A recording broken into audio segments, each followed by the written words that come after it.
Donc, bonsoir à vous tous. Merci beaucoup d'être présents ici à la séance du Conseil de ville. Tout d'abord, avant de commencer, bien sûr, il y a beaucoup d'annonces à faire ce soir, donc vous me permettrez, bien sûr, de prendre quelques temps pour parler à la population qui est à la maison. Tout d'abord, je vais essayer d'aller en ordre, mais vous me permettrez de ne pas trop nous oublier. Donc, le 9 septembre passé, il y a eu l'ouverture officielle de la gare Mascouche, donc où est-ce que plusieurs conseillers, conseillères ici étaient présents. Je peux vous dire une chose, le train est confortable et je vous incite fortement à l'utiliser à partir du 1er décembre prochain et de vous informer sur le système de rabattement qui va exister à la MRC des Moulins. Donc, vous n'allez pas être obligé d'utiliser votre voiture pour vous rendre au train, mais bel et bien le transport en commun. Le 13 septembre dernier, il y a eu l'ouverture officielle de la Maison de la famille de Mascouche, parents-enfants, qui est située sur le chemin Sainte-Marie, juste en face du Club optimiste de Mascouche.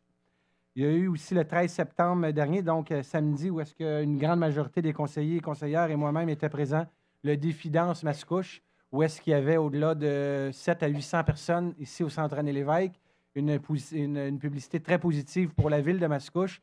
Et on parle aussi, là, il y avait des gens qui venaient des États-Unis et même du reste du Canada. Donc, une belle publicité pour la ville de Mascouche. 29, 30, 31 et 1er septembre, il y avait lieu le Festival de peinture de Mascouche. Le 18 octobre prochain, va avoir lieu le 15e anniversaire de la bibliothèque ici située à Mascouche et le 30e anniversaire de l'histoire de la bibliothèque de Mascouche qui avait été instaurée par feu M. Forêt, donc le père de Mme Forêt. Hier avait lieu la fin des marchés publics à Mascouche. Le 27-28 septembre qui s'en vient, c'est les journées de la culture de la ville de Mascouche. Et je vous invite justement le 28 septembre, il y avait ce matin la conférence de presse pour annoncer la Fête des Nations qui va avoir lieu en collaboration, bien sûr, avec l'Église de Mascouche. Il y a aussi la date exacte, le Grand Prix de la culture. Est-ce que vous vous en souvenez, Mme Mayou? 19 septembre, le Grand Prix de la culture, où est-ce que moi et M. Michaud vont être présents pour représenter la ville. Il y a des organisations de notre milieu qui sont en nomination, dont la SEDAM et le Festival de peinture théâtre à CAC. Donc, il y a plusieurs organisations de chez nous qui sont en nomination. Et bien sûr, vous avez vu ce matin avec le Centre de gestion des équipements roulants qui est devenu une propriété de la ville de Mascouche. Donc, notre municipalité a sorti les chiffres, bien sûr, accompagné du directeur général de la municipalité. Et on pense économiser, et on va économiser au tout près de 200 000 $ par année en étant devenus propriétaires nous-mêmes de notre flotte automobile. Donc, une annonce qui était très appréciée de la part, bien sûr, de la fonction publique, du conseil de ville, mais aussi des syndicats ici de notre communauté. On va créer de la job, on va se donner de la job chez nous avant de donner de la job aux gens d'ailleurs. Et dernier point, bien sûr, de ce matin, la ville de Mascouche a sorti publiquement les 14 sites qui avaient été évalués pour l'aéroport de Mascouche. Si vous avez regardé, le document est daté du 12 septembre et le 15 septembre, le document était public. Et c'est l'orientation qu'on s'est donnée dans toutes les étapes, à toutes les fois qu'on a un nouveau document. On va vous le rendre public, comme la lettre de la SQ qui était datée du 18 août et qu'on l'a rendu public le 20 août. Donc, sur ce, nous allons bien sûr commencer la séance du Conseil, bien sûr en commençant par la minute de silence.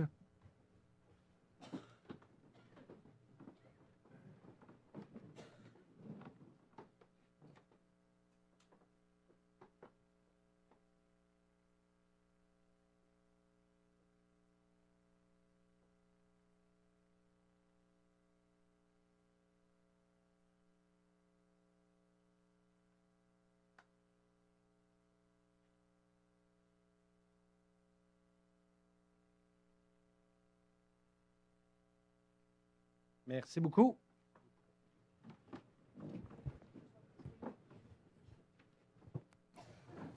Donc, séance du Conseil ordinaire du Conseil de la Ville de Mascouche, tenue le 15 septembre 2014 à 19h au 3038 chemin Sainte-Marie à Mascouche. Sont présents, messieurs les conseillers, Bertrand Lefebvre, Gabriel Michaud, Don Monahan, Stéphane Enfield, Eugène Jolicoeur, Roger Côté, mesdames les conseillères Louise Forêt et Annie Mayou, formant quorum sous la présidence du maire Guillaume Tremblay. Sont également présents le directeur général, M. Claude Perrotte, le greffier par intérim, M. Denis Villeneuve, le directeur des communications, Francis Villeneuve, le directeur du service des aménagements du territoire, M. Sylvain Chevrier, la directrice du cabinet du maire, Mme Sylviane Dufolco, ainsi que les attachés politiques qui sont présents. Ça me prendrait un proposeur pour le lancement de la séance. Donc, proposé par Bertrand Lefebvre. Appuyé Gabriel Michaud. Avant, bien sûr, d'adopter l'ordre du jour, vous me permettrez, on va le revoter parce qu'on rajoute un point à l'ordre du jour pour la population qui est ici. le point numéro 31 qui va être surnommé la journée rose à la ville de Mascouche. Donc, le point numéro 31, la journée rose. Donc, ça va me prendre un proposeur pour adopter l'ordre du jour, s'il vous plaît. Bertrand, il faut le refaire. Proposé par Bertrand Lefebvre. Appuyé Gabriel Michaud. Adopté à l'unanimité. Donc, on va maintenant continuer avec la période de questions.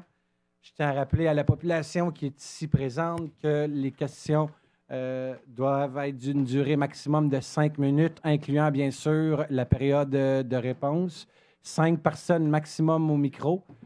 Et de l'autre côté, s'assurer de garder un certain décorum. Je demande bien sûr à la population de garder un décorum. Et du côté aussi du maire et du conseiller, on va s'assurer de le faire aussi dans tout le respect qu'il se doit, autant envers la population, mais j'apprécierais beaucoup aussi que la population respecte les élus. N'oubliez pas qu'on a un décorum. Je pense qu'à quelque part, on est capable d'avoir un respect mutuel. Et je vais accepter la première question. Oui.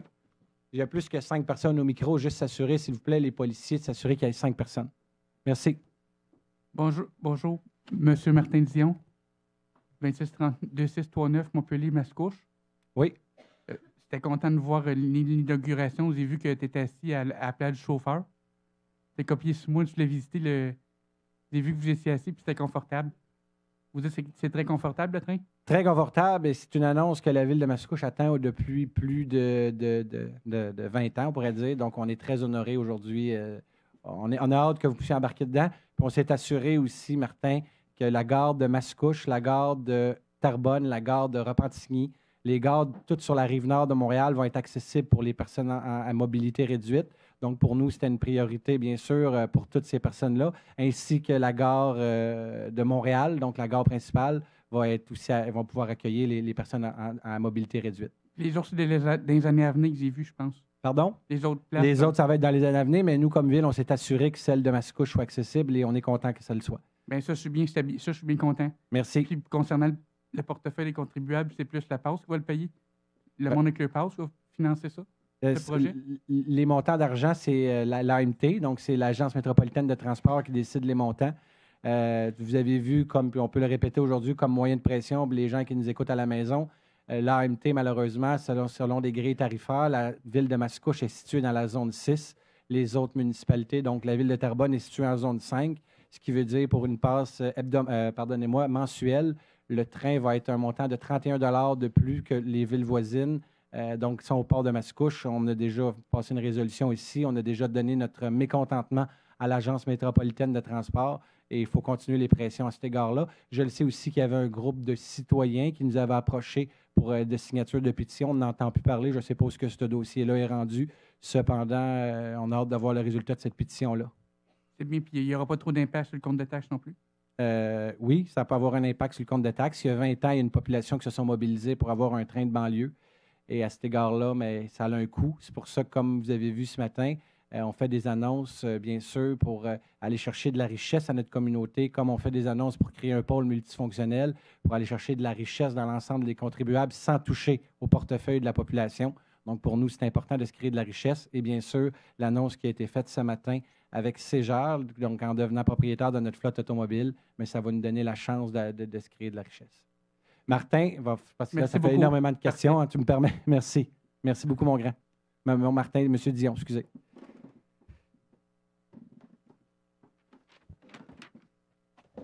Bonjour, Monsieur le maire, Monsieur et Mesdames les conseillers. Une question pour vous, Monsieur le maire. En passant, Nicolas Lemieux, résident du 3273 rue Ami à Mascouche. Donc, Monsieur le maire, à plusieurs reprises, avait affirmé que les pilotes vont payer une partie du coût du nouvel aéroport sur le principe de l'utilisateur-payeur. Le montant initial était de 50 000 $ annuellement, puis a été majoré à 100 000 avec une indexation annuelle pour les années futures. Mais par contre, 100 000 $ répartis entre 150 pilotes représente annuellement 666,66 $ ou 12,82 par semaine. Pensez-vous vraiment qu'à 12,82 $ par semaine, vous allez éponger les millions nécessaires à la construction du nouvel aéroport et à son entretien par la suite? Savez-vous qu'un résident de Terrebonne qui prend l'autobus et qui veut réserver une place de stationnement doit payer 40 $ par mois aux 10 $ par semaine? Savez-vous qu'un travailleur de Mascouche qui doit se rendre à Montréal via le pont de la 25 devra payer bientôt 3,76 $ par jour ou 26,32 par semaine? Savez-vous qu'un travailleur qui prendra le train pour se rendre à Montréal paiera 180 par mois ou 45,25 par semaine? Là, je pense que ça a été majoré différemment, là, donc désolé, l'information n'est peut-être pas à jour. Ça risque d'être plus. Si vous avez suivi tout ce que je viens de dire, pourquoi est-ce que vous continuez à défendre votre principe d'utilisateur-payeur qui n'est proprement parlé qu'un leurre pour faire avaler votre projet? Finalement, M. le maire, sachant maintenant que les pilotes veulent se prendre en main en investissant leur propre argent pour se donner des infrastructures selon leurs besoins, qu'attendez-vous pour vous retirer officiellement de la relocalisation de l'aéroport et ainsi respecter la volonté de la majorité? Bien, écoutez, tout d'abord, où est-ce qu'on se rejoint beaucoup, et là-dessus, on va pouvoir faire un bout de chemin ensemble, j'en suis certain, concernant l'association des pilotes, la corporation de l'aéroport de Mascouche. Son recul d'1 an, donc en campagne électorale, moi comme vous, j'étais d'accord qu'il était insensé qu'il y avait un terrain présentement qui appartient à l'ensemble de la population de la ville de Mascouche et que les gens qui l'utilisaient ne donnaient aucune redevance. On avait dit dans le temps, puis je me souviens très bien, la première année, il donnait un montant de 50 000 la deuxième année de 100 000 et ce montant-là était pour être indexé au coût de la vie. Donc, présentement, on ne recevait aucun argent. Nous, notre volonté, c'est bien sûr d'arriver à un objectif que les pilotes nous donnent une redevance pour le terrain qui est utilisé. Là, aujourd'hui, puis je vous le fais bien honnêtement, puis on a même eu une discussion avec l'ensemble des gens, des pilotes, quand on les a rencontrés. On a toujours parlé de 100 000 Est-ce que ça pourrait être un petit peu plus? Est-ce que ça pourrait être un petit peu moins? Je peux vous dire que j'ai l'impression que ça va être un petit peu plus, bien honnêtement. Mais l'objectif, c'est que les gens qui utilisent le terrain de l'aéroport de Mascouche, le futur terrain de l'aéroport de Mascouche, on veut qu'ils nous donnent un dû. Qu'est-ce qu'on n'a pas présentement et qu'on n'a jamais eu à la ville de Mascouche? Nous, on veut favoriser la méthode utilisateur-payeur. Donc là-dessus, on se rejoint totalement. Donc, M. le maire, ça va être un projet d'utilisateur-payeur en expropriant les terres agricoles des citoyens, en détruisant des maisons actuelles, en détruisant l'aéroport actuel, en détruisant les bâtiments qui appartiennent aux pilotes actuellement, qui ne sont pas sur le territoire, ne sont pas sur le terrain de l'aéroport actuel. Tout ça pour construire un nouvel aéroport, un nouvel aménagement. Donc, ces millions de dollars-là, vous nous dites que ça va être payé à 100 par des redevances des pilotes? Ce n'est pas ce que je suis en train de vous dire. Je suis en train de vous dire que présentement, ils ont un site, on a un aéroport dans notre municipalité. Ce qu'on veut, c'est que les gens nous donnent une redevance pour l'aéroport. C'était l'engagement qu'on va faire, c'est ce qu'on va avoir aussi avec dans l'avenir. C'est ce qu'on veut. Monsieur le maire, quand on parle de projet de cousu du fil blanc, auquel les gens ont beaucoup de questions et peu de réponses, ça en fait partie. Il y a des inquiétudes de citoyens et de citoyennes à savoir que ce projet d'aéroport-là va être payé à même leurs taxes. Et jusqu'à maintenant, j'ai consulté des botanistes et l'arbre à argent ou le buisson à argent n'existe pas encore malheureusement. Donc, c'est des questions qui sont posées et je me rends compte actuellement que je n'ai pas les réponses. Donc, vous allez les avoir en temps et lieu, M. Lemieux. Ça va me faire plaisir de rendre public au moment opportun.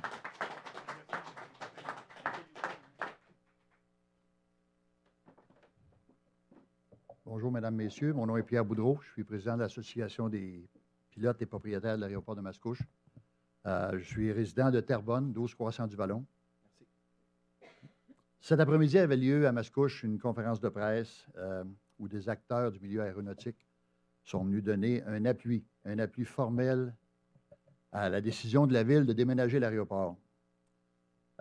Ici, je vais vous présenter des documents qui ont été fournis par diverses associations, dont le Conseil des aéroports du Québec, l'Association des aviateurs et pilotes de brousse du Québec, dont M. Bernard Gervais, le président, est ici ce soir, l'Association des propriétaires et pilotes du Canada, dont le vice-président, M. Jean Messier, est ici ce soir, ainsi que de notre propre association, l'Association des pilotes et propriétaires de l'aéroport de Mascouche.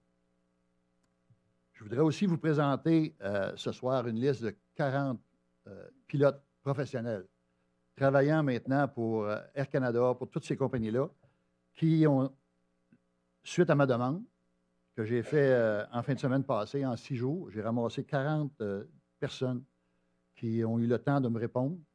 Je n'ai pas fait un concours de 2 ou 3 mois pour ramasser ça. Je l'ai fait en 6 jours. Et je voudrais vous en lire juste une. J'ai débuté ma formation de pilote à la fin des années 70 à l'aéroport de Mascouche. Après le permis de pilote privé, vinrent par étapes le professionnel, le multimoteur et le vol aux instruments. Aujourd'hui, Mascouche demeure le seul aéroport disponible dans la couronne nord de Montréal pour dispenser cette formation et il est indispensable pour notre relève francophone. Nous devons le conserver. Olivier Prudhomme, commandant Airbus 310 Air Transat. Monsieur le maire, j'en ai ici 40 autres de pilotes Air Canada, Transat, Pascan, Air Inuit, tous des professionnels. Je vais vous les donner aussi. Et puis, j'aurais une question suite à ça, Monsieur le maire. Je l'attendais. Allez-y. Est-ce que, Monsieur le maire, vous êtes en mesure de nous donner un échéancier précis pour la sauvegarde et la relocalisation de l'aéroport afin de contrer l'incertitude économique qui règne à l'aéroport de Mascouche et qui nous empêche présentement de donner le fameux 100 000 $? Donc, votre question est simple. Vous le savez, comme ville, avant d'aller de l'avant, là, on a des études, des rapports d'études qui ont été faits à l'interne, en régie interne par l'ensemble de nos fonctionnaires. L'objectif avant d'aller, c'est que l'ensemble de la population soit informée de l'ensemble de l'information. Comme on a sorti ce matin les 14 sites qui ont été évalués, on veut sortir le coût exact. Présentement, il y a des employés qui travaillent dans une firme externe et s'assurer que les conclusions de la ville de Mascouche sont les bonnes. Et quand on va avoir l'ensemble de l'information qui va être donnée à l'ensemble de la population, donc on a toujours donné un échéancier d'ici décembre. Et l'échéancier, je vous le dis, j'ai donné un mandat parce que je me souviens, il y avait des questions des gens qui disaient qu'ils ne voulaient pas qu'on les rencontre entre la bûche et la tortière. Et on va s'assurer que cette rencontre-là a lieu avant la bûche et la tortière. Et c'est vraiment l'orientation qu'on s'est donnée. Et pour la suite des choses, après, vous avez des rencontres ici avec des gens au niveau de l'aéroport, la même chose qu'on le fait avec les gens qui sont touchés par les terres touchées. Donc, pour la suite des choses, quand la position va être prise, on va avoir un échéancier très clair. Donc, au moment opportun, quand ça va se faire, le projet. L'objectif, je l'ai dit au début, la ville de Mascouche a besoin de se créer de la richesse, a besoin de se créer. On l'a démontré ce matin avec Ségère, et c'est l'orientation du président du conseil, pardonnez-moi, de se développer des marges de manœuvre nécessaires pour mettre de l'avant des grands projets, des projets porteurs pour la suite des choses.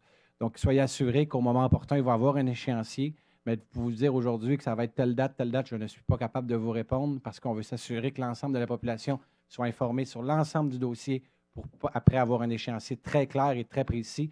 Parce que pour se créer de la richesse, il faut le faire assez rapidement. Et ça, pour nous, comme ville, c'est un mandat qu'on s'est donné. Je peux vous dire, Monsieur le maire, qu'on a eu des contacts avec des personnes qui ne veulent pas s'avancer publiquement, mais qui attendent la fin de l'incertitude, autant pour nous que pour eux. Le plus vite que vous allez nous donner des nouvelles là-dessus, on va pouvoir inviter ces gens-là, personnellement, et des gens, des groupes assez importants, qui ont communiqué, des groupes qui pensaient s'installer à Mirabel, mais qui pensent maintenant s'installer à Mascouche. On connaît beaucoup de gens. Excusez-moi, M. le maire, je peux continuer? Oui. Donc, c'est important d'avoir une décision le plus vite possible. Et en passant cet après-midi, messieurs... Terminé. Messieurs Piché... Terminé.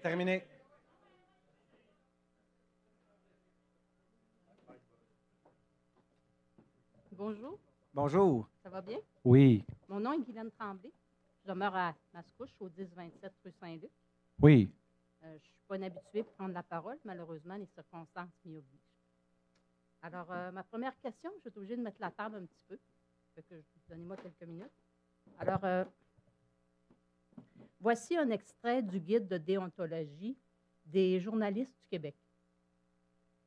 Les informations d'intérêt public doivent circuler librement et en tout temps. Les faits et les idées doivent pouvoir être communiqués sans contrainte ni entrave. Les journalistes ont le devoir de défendre la liberté de presse et le droit du public à l'information, sachant qu'une presse libre joue le rôle indispensable de chien de garde à l'égard des pouvoirs et des institutions. Je répète, de chien de garde à l'égard des pouvoirs et des institutions. Juste une petite histoire simple.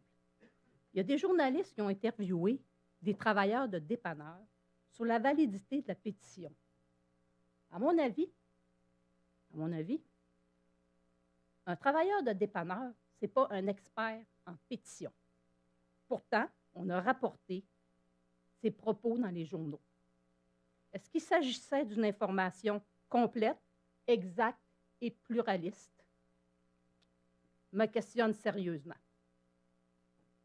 Qu'on ne parle pas de manière approfondie des véritables enjeux, comme l'expropriation de 12 familles et l'utilisation de terres agricoles me sidère.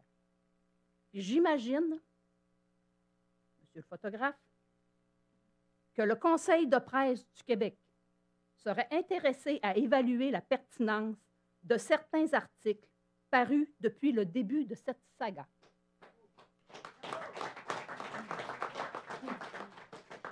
Ma question, je pense que vous allez me répondre oui, c'est comment se porte votre relation, si vous êtes satisfait de la couverture médiatique régionale du projet de l'aéroport de Mascouche.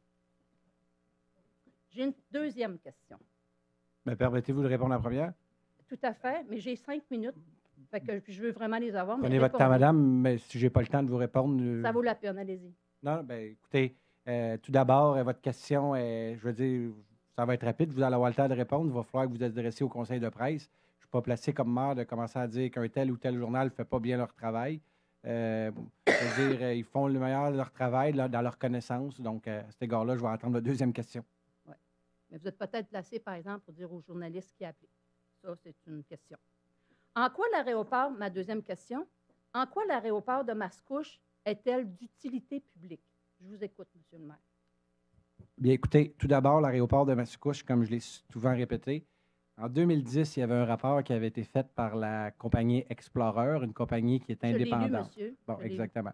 Si vous avez lu ce rapport-là, en 2010, il y avait un conseil de ville qui était en faveur de la fermeture complète de l'aéroport. Oui. Dans ce même rapport, on mentionne que l'aéroport, c'est 10 millions de chiffres d'affaires annuels. On mentionne que c'est 2,4 millions de retombées économiques sur notre région. On y mentionne 143 emplois, dont 75 à temps plein et environ, c'était 75 à temps plein, 75 à temps partiel. Donc, je peux vous dire, comme ville, c'est un de nos plus gros employeurs et je veux dire, c'est une raison importante. Parfait. Alors, monsieur, Walmart aussi, puis on pourra sortir des gros chiffres aussi, puis on n'a pas exproprié pour rien, mais on va continuer. Madame, je m'excuse, il me reste 52 secondes. Madame, vous m'avez répondu à ma question. Madame, notre régie interne mentionne ces deux questions. Je vous invite à vous remettre à l'arrière, comme n'importe quel autre citoyen. Remettez-vous. Non, notre régie interne mentionne ces deux questions, madame. Ben oui. Mais madame, vous venez juste de nous le demander. Vous venez juste. Allez-y avec une question, faites ça rapidement. Ce n'est pas ma question, monsieur. Je veux juste vous dire que dans une société de droit, là, le droit de propriété, là, ici, ça a un caractère sacré. Un caractère sacré. Puis l'expropriation qui constitue une procédure, monsieur, exorbitante, ça ne peut pas être engagé si son objet ne présente pas une utilité publique certaine. Puis le Code civil du Québec, il dit que le propriétaire... Je vais prendre votre question, madame. Terminé. Merci.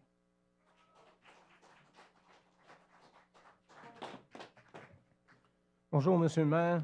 Yves Bellemare, 1205 Châteaubriand. Contrôleur de la circulation aérienne. Je viens vous parler de certains points qui sont en relief avec l'installation de la nouvelle aéroport. En circulation aérienne, le but visé, c'est la sécurité. Et on veut toujours manœuvrer de façon le plus expéditive et sécuritaire que possible. Or, l'actuel aéroport présente certaines lacunes à ce niveau, même si on fait abstraction des installations comme telles. Alors, l'avantage, excusez-moi. Prenez votre temps, monsieur. Oui. Son circuit de vol, son orientation par rapport aux autres zones adjacentes, son dégagement lorsqu'un pilote tente d'accéder à une zone d'entraînement qui croise la trajectoire de ceux qui en reviennent, sont un point négatif de l'aéroport actuel. La construction d'un nouvel aéroport viendra pallier à ces lacunes, surtout avec l'orientation de la nouvelle piste. Celle-ci permettra d'éviter les zones habitées, de 1. Elle permettra aussi un plus large angle d'approche, donc plus de sécurité, les pilotes ayant une plus grande marge de manœuvre. Monsieur, je vais prendre votre question si vous le permettez. Oui. Merci. Alors, compte tenu des avantages de l'installation d'un nouvel aéroport, au point de vue gestion du contrôle de la circulation aérienne, est-ce que vous allez continuer de l'avant avec ce projet? Parce qu'il y a beaucoup d'incertitudes face à ça, là. Puis, au début, vous avez donné votre adresse de citoyen de Mascouche? Oui. Parfait. Écoutez, oui, c'est l'orientation qu'on s'est décidé. On veut aller de l'avant avec le projet. OK. Merci.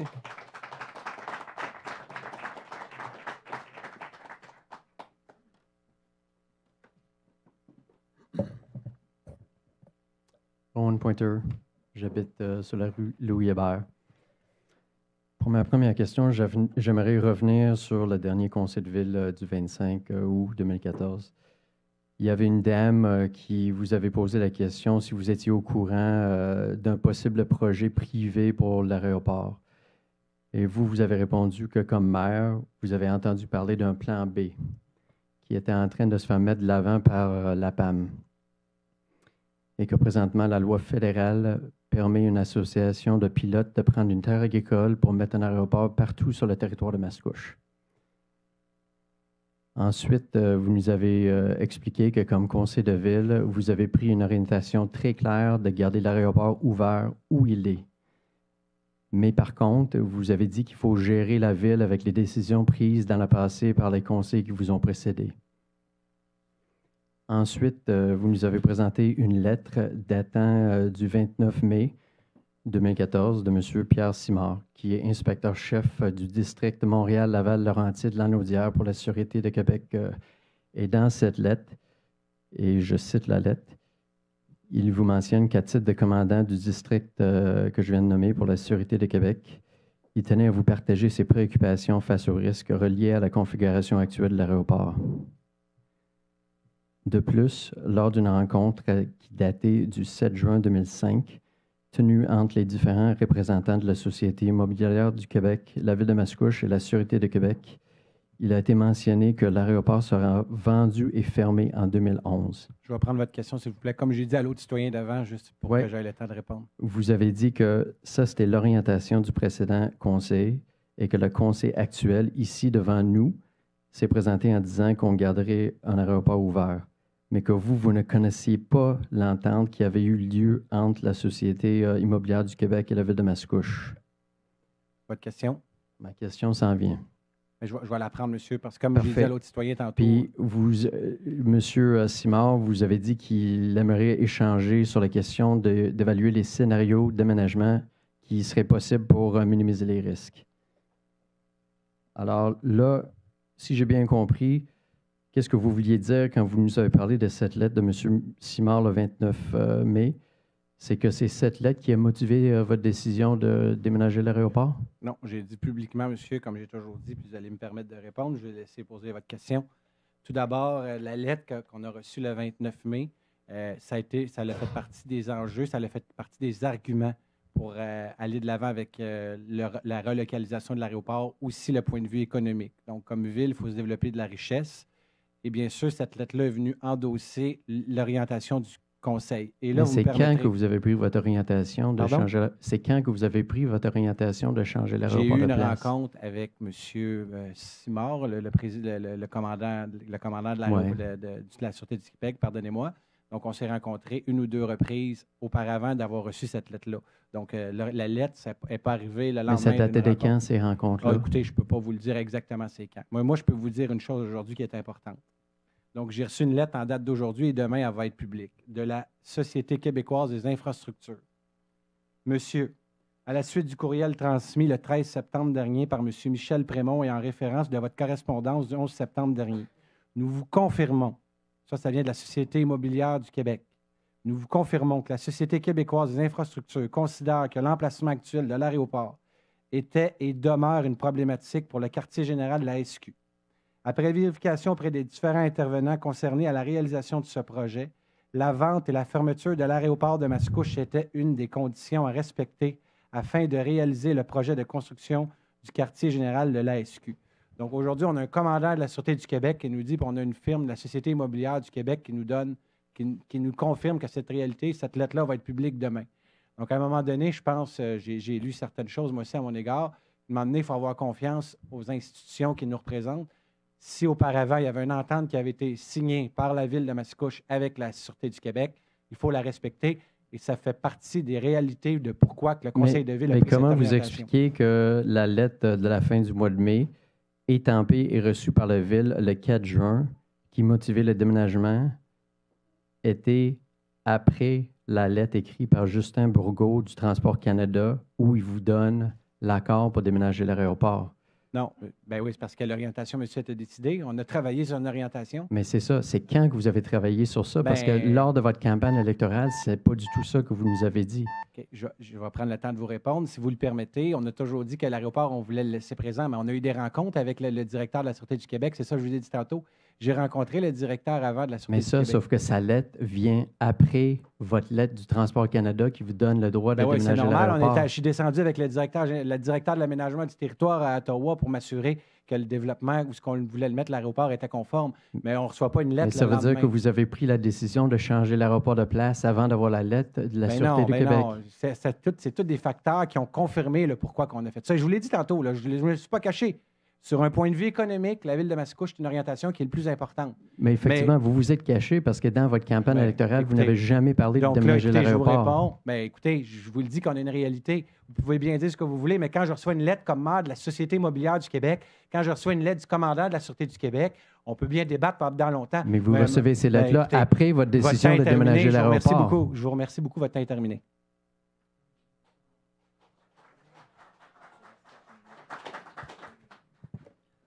Bonjour, messieurs. Jean-Claude Rochon, 645 Montmartre à Mascouche. Oui.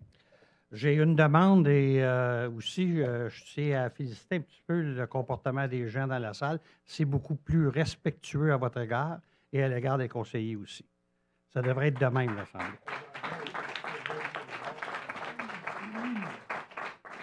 Ma demande, c'est, on avait déjà discuté, je l'ai discuté avec Eugène aussi, concernant une station de dompage pour les roulottes. Pardonnez-moi, M. Rochon, je demanderai à la personne qui est debout à l'arrière, s'il vous plaît. Il y a 6 personnes debout au micro. Juste vous rasseoir. Fermez. Il y a 5 personnes avec la personne en avant. Merci. Fait que donc, je reprends de demander une section de dompage concernant toutes les VR et les roulottes dans Mascouche. Il y a un emplacement que je trouve qui est favorable à ça. C'est au 33-94-95 au garage municipal. Dans le rond-point de la demi-lune qui est là, c'est un emplacement idéal. Ça ne devrait pas apporter plusieurs coûts à la ville de faire un emplacement de dompage là. Je m'étais informé à la SAC, il y aurait tout et plus 21 000 roulottes ici et VR à Mascouche. Je trouve que c'est une importance. On en avait déjà discuté. Monsieur Rochon, je ne veux pas vous reprendre, mais 21 000 VR. Non, mais roulotte, j'ai dit roulotte et VR, le tout comprend. Parce que 21 000 VR, ça en ferait un par maison. Mais c'est en tout cas, ce qu'elle veut dire. Fait que je voudrais le déposer. Écoutez, non. J'ai une copie à Eugène que je veux remettre. Parfait. Bien, écoutez, tout d'abord, permettez-moi de vous répondre une chose qui est importante. À titre de maire, quand on reçoit des demandes comme celle-là, pour nous, c'est important d'être à l'écoute de l'ensemble de la population mascouchoise, de un. De deux, je veux dire, c'est une demande qui a été beaucoup demandée lorsqu'on se promenait énormément au sein de notre population lors de la dernière campagne électorale. Vous avez raison, on est une ville avec beaucoup de campers, avec beaucoup de roulottes, avec énormément de gens qui pratiquent. C'est un sport très familial. Donc, à cet égard-là, il y a beaucoup de gens, bien sûr, qui pratiquent cette pratique-là. Donc, comme ville, je crois qu'il est important, bien sûr, d'encourager cette pratique-là. Puis, vous savez, quand vous vous promenez dans les centres de location, quand on se promène un peu partout dans les endroits où est-ce qu'on peut réserver pour, bien sûr, laisser une roulotte, mais il y en a beaucoup. Donc, à cet égard-là, pour nous, ça va nous faire très plaisir d'évaluer cette demande-là. Je pense que M. Jolicoeur, à titre de conseiller président du comité des travaux publics avec son adjoint Gabriel Michaud va pouvoir bien sûr s'assurer de traiter votre demande comme bonne et due forme pour s'assurer bien sûr que vous, mais l'ensemble de la population qui sont dans la même réalité que vous, puissent bien sûr s'assurer d'avoir une réponse à cette question-là. Merci beaucoup. Merci. Donc, on va terminer la question à l'arrière avec monsieur. Vous faites juste votre main en arrière. C'est vous en arrière. Merci, vous êtes le dernier. Oui. Oui. Bonsoir, Claude Henry, 725 Place des Mésanges, à Mascouche. Oui. Allez-y. Oui. Allez-y. Oui, Yvan? Oui, allez-y. Alors, j'ai une seule question, mais vous allez me laisser la définir et vous me répondrez par la suite. Vous avez centré votre équipe sur l'éthique, la transparence, l'écoute des citoyens pendant votre administration. Voici des faits qui ne concordent pas avec ce discours. Le discours porte-à-porte du conseiller Jolicoeur et son contraire par la suite. Le discours du maire sur l'aéroport et son contraire par la suite. Le discours de candidature du maire sur le sondage versus le 64 spontané des citoyens et l'omission totale versus le 59 qui ne voulait pas payer 2 millions en infra, mais proposait aux utilisateurs de l'acheteur du terrain ou de développer en zone industrielle. La décision du maire de garder l'aéroport et charger une taxe de 100 000 $ ou un peu plus, vous l'avez mentionné tout à l'heure, aux utilisateurs, et laisser ainsi filer 240 millions de richesses foncières et 5,2 millions de revenus annuels. C'est dans le rapport Explorer. D'avoir défini et élaboré un plan pour le nouvel aéroport au profit de la PAM et 95 de pilotes non payeurs de taxes, et ce, en catimini et au détriment de l'intérêt des citoyens, ces mêmes citoyens de Mascouche, M. le maire, qui vous ont élu. De refuser de reconnaître le bien fondé d'une pétition de 5 500 Mascouchois, en minimisant sa fiabilité et ainsi ignorer le son de cloche de ces mêmes citoyens. Exproprier sauvagement 12 agriculteurs avec des terres de classe 2, des citoyens mascouchois payeurs de taxes. Faire prendre à la Ville et aux citoyens tous les risques financiers, juridiques et techniques dans ce projet. L'aéroport a déjà coûté 3/4 million aux mascouchois en frais financiers. Les sommes que vous allez avoir à investir pour bâtir un nouvel aéroport, c'est quelque chose de formidable. Mais ces sommes-là appartiennent aux citoyens puis devraient être utilisées pour le bien-être des citoyens. C'est tout à fait étrange. Monsieur Henry. Les aéroports, il y en a à Trois-Rivières. Monsieur Henry, s'il vous plaît, depuis tantôt, il y a autant des pour que des contre qui sont venus au micro. Je vous demanderai votre question, s'il vous plaît. Pas fini, monsieur. Mais je vous demanderai votre question, s'il vous plaît. C'est une période de questions. C'est une période de questions, ce n'est pas un débat. Non, monsieur Henry, je veux votre question. Donnez-moi votre question. Monsieur Henry, tantôt, j'ai quelqu'un qui est venu dire qu'il était en accord avec l'aéroport, puis j'ai traité de la même façon que je vous traite. Je vous demande votre question, s'il vous plaît. Alors, il y a 8 associations qui s'opposent à l'inclusion des terres agricoles et maintenant le ministre de l'Agriculture qui dit qu'on ne laissera pas faire ça. C'est dans le journal La Terre. Votre question? Alors, ne pas faire incursion en zone agricole, pour vous, démontrerait une sagesse administrative. Votre question? Vouloir payer un aéroport neuf à la PAM aux pilotes et aux non-payeurs de taxes, c'est une aberration. Et ma question, c'est bien simple. Il va fermer l'aéroport. Les citoyens n'ont pas d'affaire à payer ça. Voilà. Bon. La réponse est non. On va garder l'aéroport ouvert. C'est notre orientation. Merci. Prochaine question.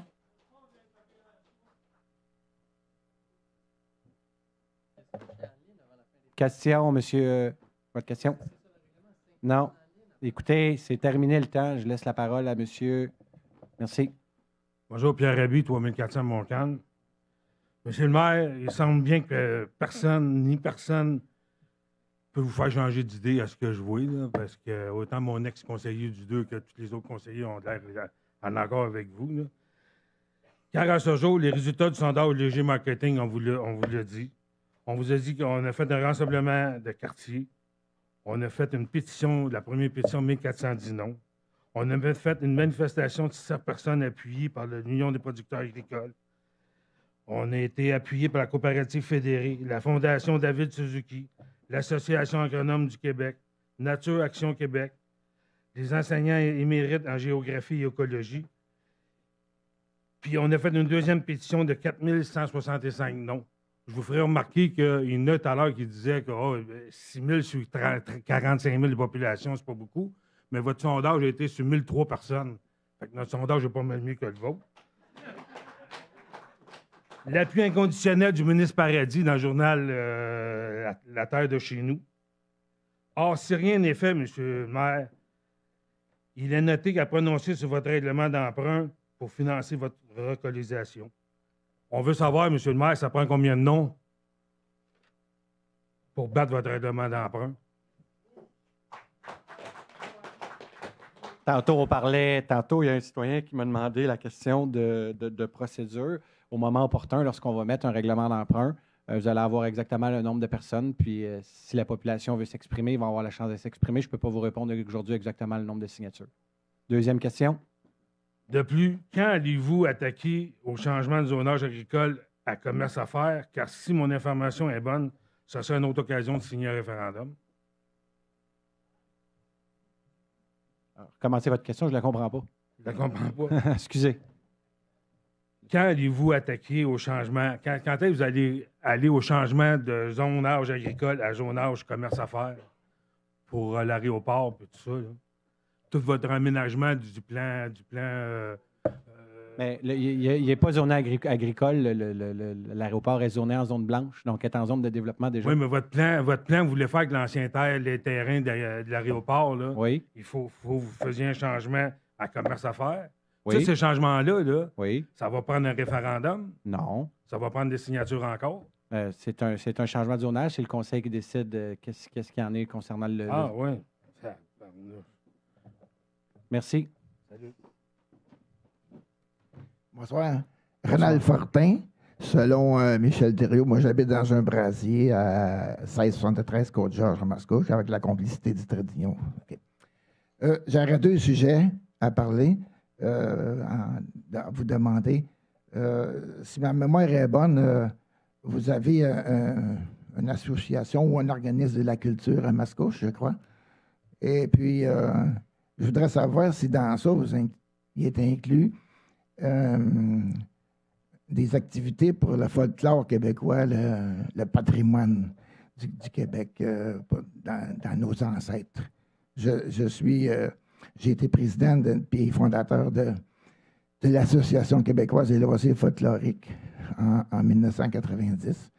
Et on a présentement des problèmes. J'ai déjà demandé à l'ancienne administration Marquette s'ils pouvaient nous aider à maintenir en force une association qui se meurt. Lui, il m'a envoyé promener, c'était pas important. On a demandé aussi de Jocelyne Caron, ancienne députée du PQ. Elle a dit que oui, elle allait s'occuper de ça, mais jamais c'est arrivé. Donc, M.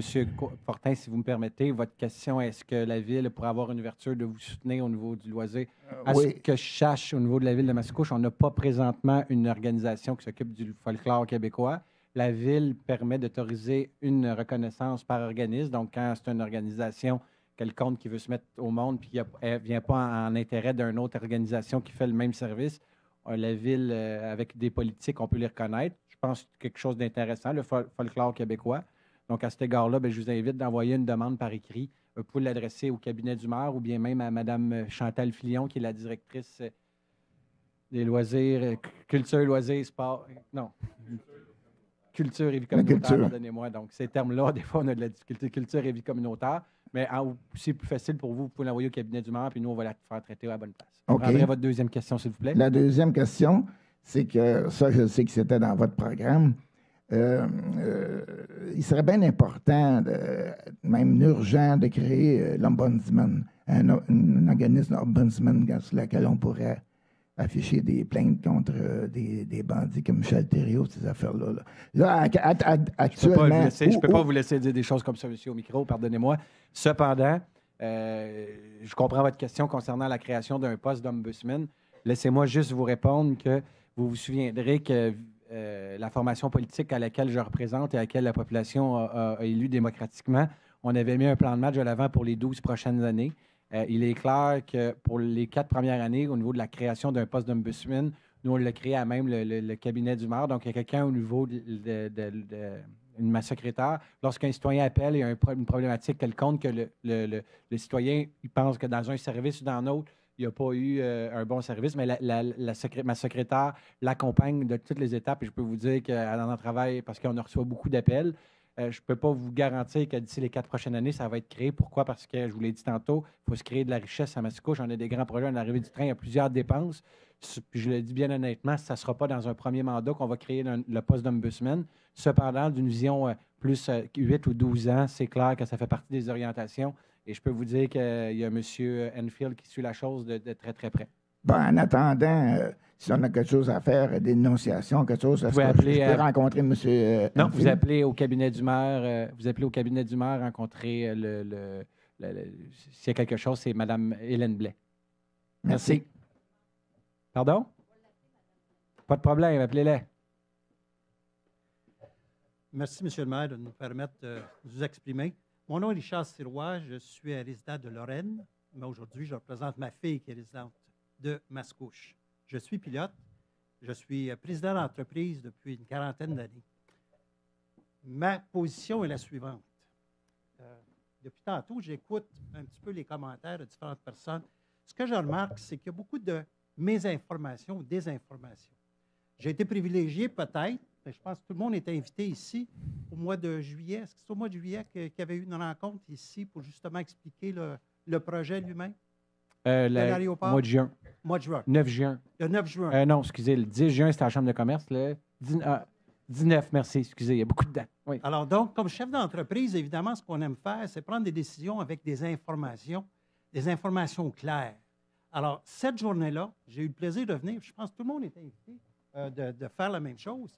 Et cette information-là nous a permis de bien comprendre les enjeux qui étaient en place, les avantages pour ma fille comme résidente, comme telle, et les avantages fiscaux et économiques pour les Mascouchois. Alors, à ce moment-là, est-ce qu'il serait possible, c'est ça qui est ma première question, est-ce qu'il serait possible que cette même information-là soit rendue publique pour que toutes ces personnes-là qui, aujourd'hui, semblent ne pas comprendre la réalité du projet, ne semblent pas comprendre que finalement, c'est pour la sécurité. Donc, écoutez, à votre question, soyez assurés d'une chose, c'est que la Ville de Mascouche, et je l'ai toujours dit de façon honnête et transparente, la Ville de Mascouche, on veut donner l'ensemble de l'information. On va s'assurer comme ville que le citoyen à la maison reçoive l'ensemble de l'information. Donc, on est en train d'évaluer l'ensemble des possibilités de comment on peut faire la chose. Mais soyez assurés qu'il va y avoir un document que l'ensemble de la population va recevoir avec les informations au grand complet. Pour nous, c'est important de le faire de façon transparente. Je vais prendre votre deuxième question, s'il vous plaît. Alors, ma deuxième question, c'est justement à cet effet-là. C'est que l'information qui avait été transmise à cette journée-là est une information qui est succincte, mais qui est to the point. En d'autres mots, s'il y a des gens qui aujourd'hui disent « les avions vont passer au-dessus de chez nous », bien, ils ont juste à se référer à ce rapport-là qui disait exactement le contraire. Les gens, donc la question c'est est-ce que... Et c'est pas la Ville qui disait le complètement contraire, c'est Transport Canada. Non. Merci. C'est non, c'est important de mettre les choses en perspective. La Ville n'a pas de recommandation ça vient de Transport Canada. Non, mais je parle surtout au niveau des gens aujourd'hui ici présents qui ont des commentaires comme tels sur une base complètement ne pas connaître. Si vous allez sur le site Internet de la municipalité, il y a un site très clair qui mentionne l'ensemble de l'information que vous nous avez donnée. Et soyez assurés, je vous le répète de façon transparente, il va y avoir un document que la population va recevoir pour qu'ils puissent bien évaluer le projet du pôle multifonctionnel, les retombées économiques et bien sûr de la relocalisation. Merci beaucoup. Donc...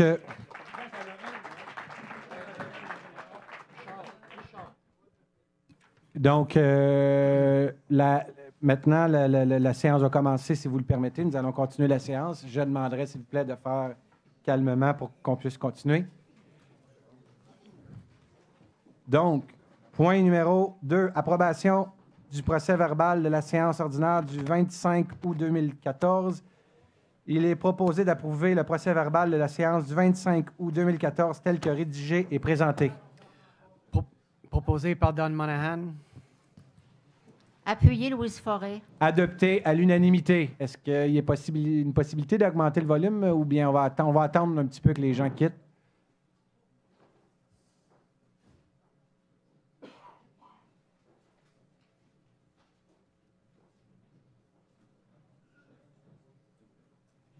Point numéro 3, adoption du plan d'action, un point important, 2015-2020, inventaire des émissions de gaz à effet de serre.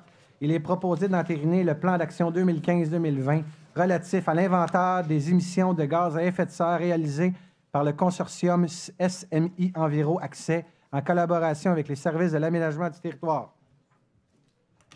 Proposé Louise Forêt.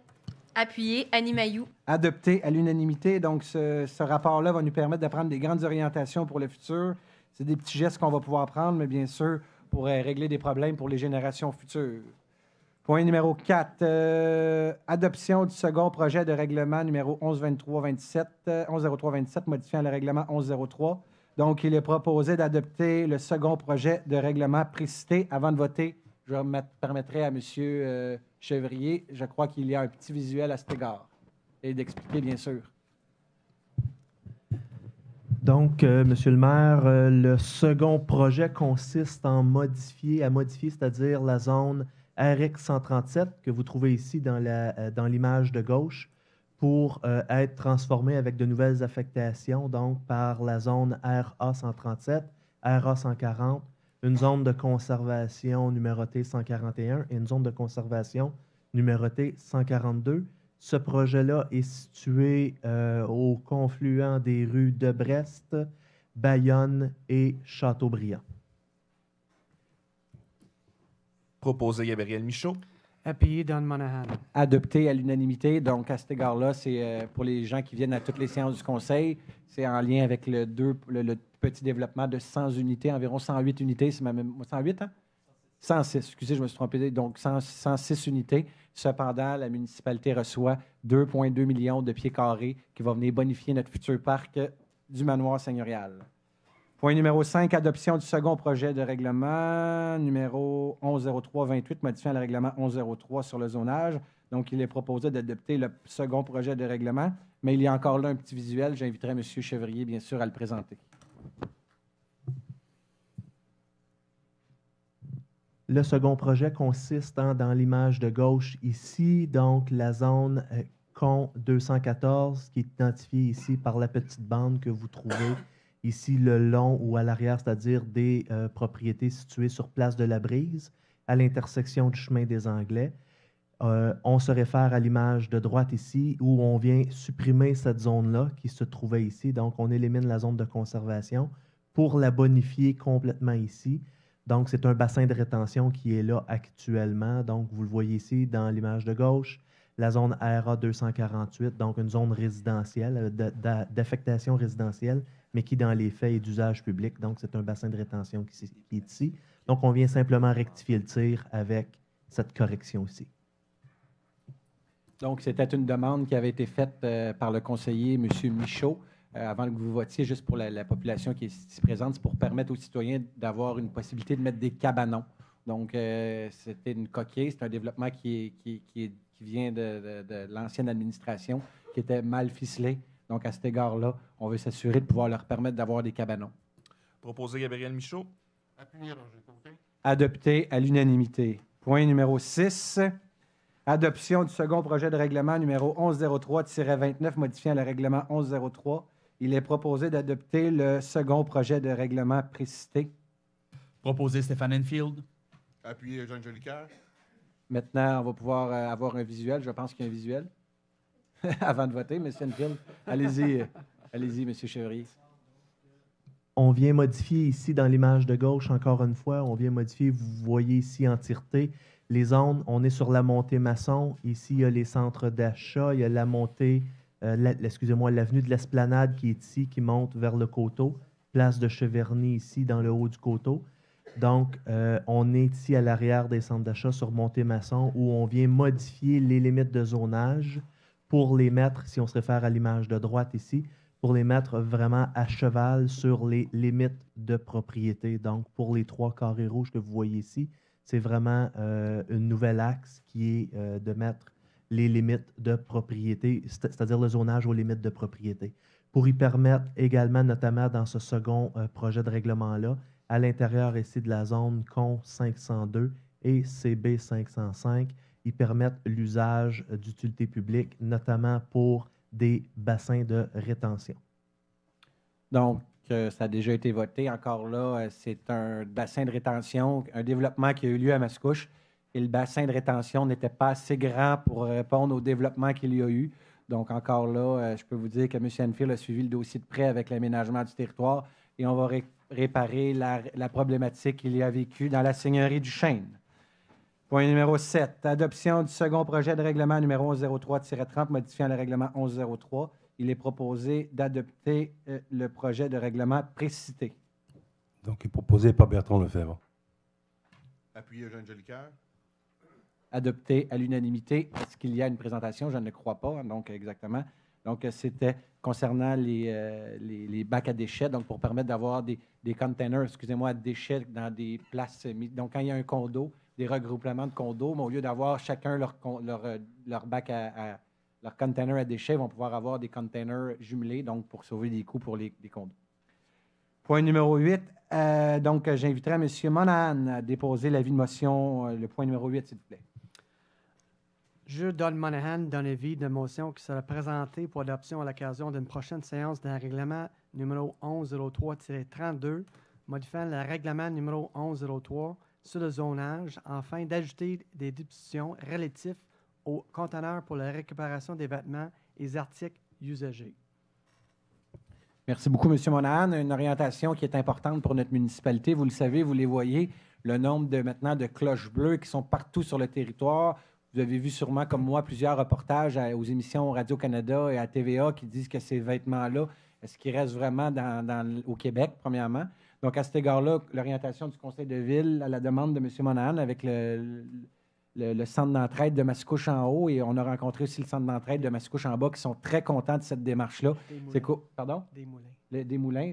Oui, des moulins. Des moulins, merci beaucoup, M. Monahan. Donc, à cet égard-là, les vêtements et les objets recyclés vont rester dans notre communauté au lieu de s'en aller dans des cloches à l'extérieur. Donc, pour encourager Puis, il y a plusieurs municipalités qui avaient fait ça dans le passé, il y a plusieurs années. Et là, la demande de l'organisation, donc on est allé de l'avant avec ça.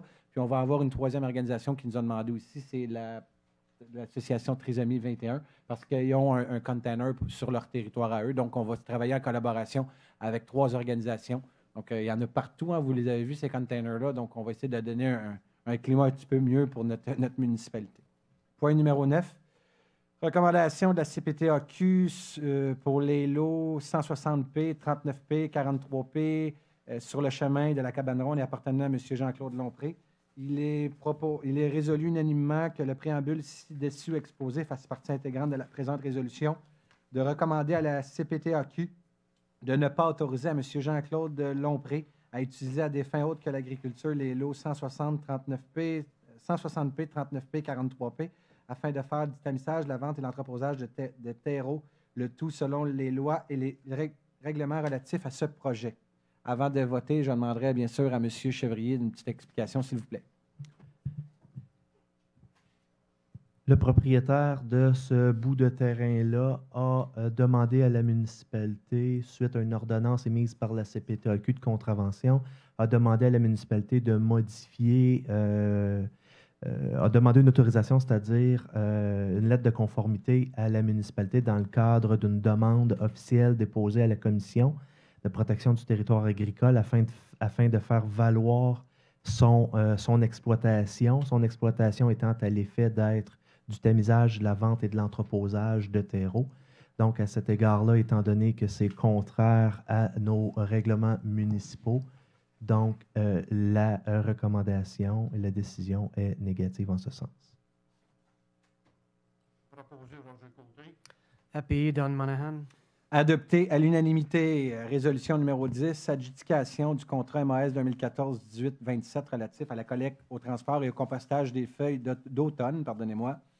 Il est proposé d'adjuger le contrat MAS 2014-18-27 relatif à la collecte, au transport et au compostage des feuilles d'automne et des résidus de jardin pour l'année 2014, avec option de renouvellement pour les années 2015 et 2016 au plus bas soumissionnaire conforme, les entreprises FALTE, pour le prix de 62 841,89, toutes taxes incluses selon les conditions de la soumission du 21 août 2014 et du devis, et d'autoriser le directeur des travaux publics d'engager une dépense pour un montant approximatif de 62 841,89, taxes incluses, conformément aux dispositions du devis.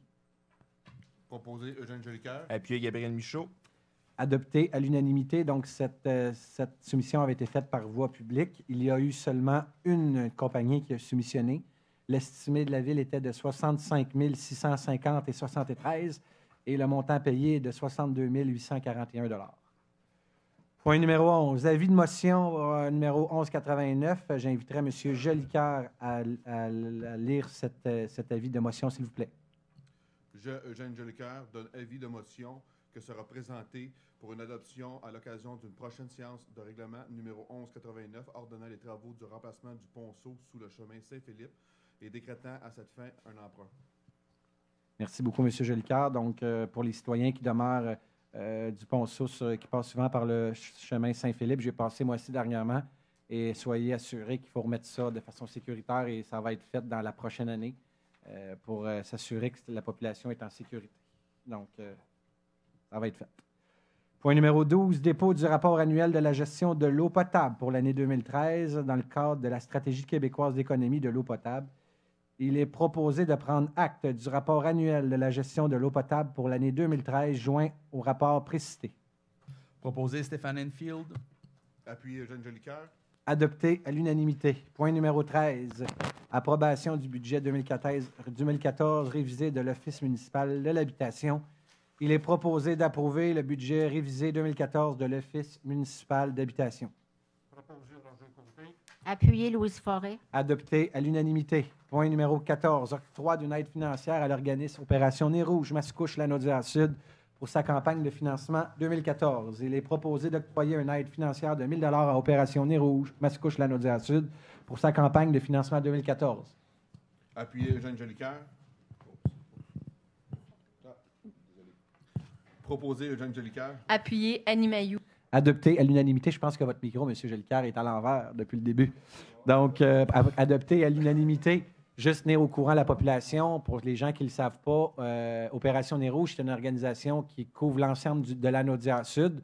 Cependant, l'ensemble des profits qu'on va chercher avec cette organisation-là revient à Mascouche, donc revient cette année pour la maison parents-enfants. Donc, l'ensemble des profits revient à la maison parents-enfants. Je peux vous dire, comme maire, une année, on va se lancer des fleurs. En 2007, c'est moi qui avais été chercher cette organisation-là pour l'ensemble des profits, était pour la Maison des jeunes. Et là, depuis cette année, ça s'en va tout à parents-enfants. Il y a M. Jolicoeur aussi qui avait été coordonnateur dans une année. Il y a Mme Mailloux aussi qui était bien impliquée à cet égard-là. Donc, on est bien content d'avoir ça chez nous. Donc, c'est 1 000 $ qu'on donne à Opération Nez Rouge. Mais au bout de la ligne, la Ville va chercher au-delà de 25 000 $, puis c'est avec des bénévoles. Donc, on est très fiers de les supporter. Bravo à l'ensemble des bénévoles qui vont participer à ça. Point numéro 15, on est bien rendu là, M. le greffier, hein? Je fais bien ça. Journée de ski alpin au Mont de la Réserve. Donc, il est proposé d'accepter l'offre de la station du ski du Mont La Réserve de Saint-Donat de tenir la journée Mascouche le 1er février 2015. Proposé Gabriel Michaud. Appuyé Stéphane Enfield. Adopté à l'unanimité. Donc, différemment des autres années, cette année, pour les gens qui sont ici, puis les gens à la maison, puis aussi pour les médias, habituellement, le Mont de ski nous invitait, c'était gratuit. Cette année, il y a malheureusement un coût de 5 $ pour participer à l'événement. Donc, les gens qui sont intéressés vont devoir venir au service de la ville, donc soit à l'hôtel de ville, soit à la bibliothèque, soit au pavillon. Merci beaucoup. Venez chercher le Mont... pardonnez-moi, le Mont La Réserve donne à la disposition, par exemple, 2000 cartons. Donc, les 2000 citoyens, au lieu d'en avoir juste 700, ça va être 2000. Vont pouvoir aller à la station de ski et rendu là-bas, vont pouvoir échanger à l'échange de 5 $ une journée de ski. Donc, c'est bien pour nous. Puis, n'oubliez pas d'aller chercher, comme M. Enfield dit, un spécialiste du ski, c'est vraiment pas cher. Moi, je ne suis pas un spécialiste de ski, malheureusement. Donc, allez-y pas trop souvent, on a besoin de vous, M. Enfield. Point numéro 16. Adjudication du contrat MAS 2014-1831 relatif à des travaux pour l'amélioration du réseau pluvial dans le secteur de la Seigneurie du Chêne. Il est proposé d'adjuger le contrat MAS 2014-1831 relatif à des travaux pour l'amélioration du réseau pluvial dans le secteur de la Seigneurie du Chêne, lot 1, au plus bas soumissionnaire conforme, Raymond Bouchard Excavation Inc. pour le prix de 384 022 $ et 83 sous. Toutes taxes incluses et selon les conditions de la soumission daté du 26 août 2014 et du dévis. Proposé Stéphane Enfield. Appuyé Annie Mailloux. Adopté à l'unanimité. Donc, encore là, c'est le même cas que je vous disais tantôt. Il y a eu un développement, mais pardonnez-moi, le bassin de rétention d'eau n'était pas assez gros. Donc, il faut réparer ce dommage-là. Il y a une grande partie, par exemple, qui est payée par l'entrepreneur. Il y avait eu une entente avec l'entrepreneur à cet égard-là. Donc, ce ne sera pas au bassin ni à la population. C'est l'entrepreneur qui a fait une erreur, donc va s'assurer de payer pour ces coûts-là. L'estimation de la Ville était de 549 252 $ et il y a eu 3 soumissionnaires. Le plus bas était de 384 022 $ et le plus haut était de 524 683 $. Point numéro 17, approbation de la liste des comptes à payer à même le Fonds des activités financières pour le mois d'août 2014. Il est proposé d'approuver la liste ci annexée des comptes à payer pour le mois d'août 2014 représentant la somme de 300 137,93 à même les fonds des activités financières. Proposé Don Monahan. Appuyé Stéphane Enfield. Adopté à l'unanimité. Point numéro 18, approbation de la liste des chèques émis à même le Fonds des activités financières pour le mois d'août 2014. Il est proposé d'approuver la liste ci annexée des chèques émis en conformité avec le règlement 1112, chèque numéro 1 412 303 à 1 412 420 et de 1 412 689 à 1 412 853 pour le mois d'août 2014, représentant la somme de 2 952 777 et 33 à même le Fonds des activités financières. Proposé Stéphane Enfield. Appuyé Don Monahan. Adopté à l'unanimité. Émission d'obligations pour un terme plus court que celui prévu au règlement MAS 092. Monsieur le greffier, je vais vous laisser le lire. Je vais pouvoir prendre une gorgée d'eau. Merci. Il est proposé d'émettre des obligations pour un terme plus court que le terme prévu dans les règlements d'emprunt pour réaliser l'emprunt au montant de 14 728 000 $ effectué en vertu des règlements numéro 91, 761, 1117, 1126, 1139, 1009, 1038, 1042, 1122, 1132, 1129, 1120, 1181, 1171, 1182 et 1183, soit pour un terme de 5 ans à compter du 15 octobre 2014, en ce qui a trait aux amortissements annuels de capital prévus pour les années 2020 à 2025 inclusivement, au lieu du terme prescrit pour les 10 amortissements pour les règlements 1171, 1181 et 1183, chaque émission subséquente devant être pour le solde ou partie de la balance due sur l'emprunt. Proposé Don Monahan. Appuyé Stéphane Enfield. Adopté à l'unanimité. Donc, des obligations, c'est pour financer les règlements. Donc, c'est 4 nouveaux règlements. Dans ce règlement-là, il y a bien sûr un règlement qui touche le rachat de la flotte automobile qu'on vous parlait tantôt. Puis c'est le refinancement de 11 vieux règlements, donc à toutes les années ou à toutes les... Il faut à un moment donné se refinancer. Donc, il y a 11 anciens règlements et 4 nouveaux règlements. Ça a été voté. Donc, point numéro 20, Monsieur le greffier, prenez-vous une grande gorgée. Modification des règlements d'emprunt concernés par l'émission d'obligations de 14 728 000 $ qui seront datés du 15 octobre 2014, MAS 092. Vous allez comprendre pourquoi que j'ai demandé au greffier de prendre une grande gorgée. La parole est à vous. Il est proposé d'amender les règlements d'emprunt indiqués précédemment, s'il y a lieu, afin qu'ils soient conformes à ce qui est stipulé ci-dessous, et ce, en ce qui a trait au montant d'obligations spécifié antérieurement en regard des 10 règlements compris dans l'émission de 14 728 000 $. 1. Que les obligations soient sur une obligation par échéance seront datées du 15 octobre 2014. 2. Que ces obligations seront immatriculées au nom de la Caisse canadienne de dépôt de valeurs, CDS, et seront déposées auprès de celle-ci. 3. Que CDS agira au nom de ses adhérents comme agent d'inscription en compte, agent détenteur de l'obligation et agent payeur responsable des transactions à effectuer à l'égard de ses adhérents, tels que décrits dans le protocole d'entente signé entre le ministère des Affaires municipales et des régions et CDS. 4. Que la trésorière est autorisée à signer de documents requis par le système bancaire canadien intitulé « Autorisation pour le plan de débit préautorisé destiné aux entreprises » afin que CDS puisse procéder au transfert de fonds conformément aux exigences légales de l'obligation. 5. Que pour effectuer les paiements aux adhérents par des transferts électroniques de fonds, CDS est autorisé à faire des prélèvements directs pour paiement du principal et des intérêts dans le compte de l'institution financière suivante, Caisse populaire des Jardins Le Manoir, 820 Montémasson, Mascouche, Québec, J7K 3B6. 6. Que les intérêts seront payables semi-annuellement le 15 avril et le 15 octobre de chaque année. 7. Que les obligations ne seront pas rachetables par anticipation. Toutefois, elles pourront être rachetées avec le consentement des détenteurs, conformément à la loi sur les dettes et les emprunts municipaux. 8. Que les obligations seront signées par le maire et la trésorière, la municipalité, tel que permis par la loi, a mandaté CDS afin d'agir en tant qu'agent financier authentificateur et les obligations entreront en vigueur uniquement lorsqu'elles auront été authentifiées. Proposé Stéphane Enfield. Appuyé Don Monahan. Adopté à l'unanimité, donc la loi nous oblige, c'est en lien avec, bien sûr, l'autre règlement que je vous ai lu avant. La loi nous oblige de lire l'ensemble de ce document. Point numéro 21, adjudication du contrat, et ça, je peux vous dire que le Conseil, on en est fiers. Adjudication du contrat MRS 2014-18-25, service professionnel pour procureur de la Cour municipale de la Ville de Mascouche. Il est proposé d'adjuger le contrat MRS 2014-18-25, service professionnel pour procureur de la Cour municipale de la Ville de Mascouche à la firme Dufresne et Barracomo, Inc. pour une durée de 2 ans comptée du 1er octobre 2014 jusqu'au 30 septembre 2016 pour la somme de 152 900 plus les taxes selon les termes de la proposition contenue dans sa soumission et du devis. Proposé Stéphane Enfield. Appuyé Eugène Jolicoeur. Adopté à l'unanimité. Dans le passé, ce contrat était donné de gré à gré parce que la loi le permettait. Il ne faisait rien d'illégal. Cependant, nous, comme Ville, on a décidé d'aller en appel d'offres public. Il y a eu 4 soumissionnaires qui sont venus.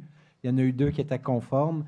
Et je peux vous dire, 2012, c'était 99 951,37 qui étaient dépensés. 2013, 92 643,30.